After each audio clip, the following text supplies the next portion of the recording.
Okay, let's talk about this. Why it might be a bad idea to buy one of these. So let's change the camera. I'll show you this closely. So I bought this recently, and I was reading some reviews online, people selling this type of thermostat. Now the problem that you see with this is that with this thermostat, if you buy, for instance, generation 1 or 2, it may tell you, okay, you have to buy the next generation because you cannot use it with your cell phone anymore.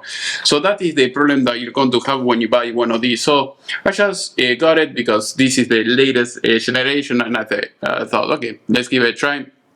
And if it lasts 10 years or 5 years, and you don't have access, from your phone anymore, you can use, the Nest with the finger, and that's it. But other than that, you're not going to be able to use it with your phone. That is the bad things about this type of a product. So that is why, I mean, if you're okay using the product, with your finger, and you don't have to rely on your phone, that's fine after a few years, Otherwise, think that you're going to keep installing these devices maybe every 5-10 years. It depends of their choice. If they have to, update the software, and they don't provide you with the text with software for the older version, you're going to be stuck. So hopefully this video was useful. Just think about this instead of, maybe if you don't want to deal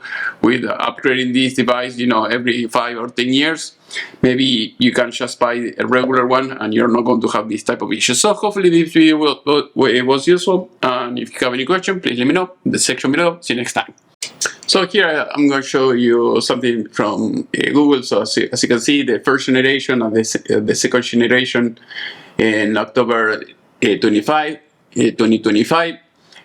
was disabled by Google. So Google ended the support, and you cannot do anything else. So basically it's manual only, and you cannot operate it remotely as you were able to do it previously. I don't know if you have like a very old phone, and if you keep the previous version of the software, if they allow you to use it, or maybe they can cut it from their server, and that's it. So that is one of the disadvantages of these type of devices.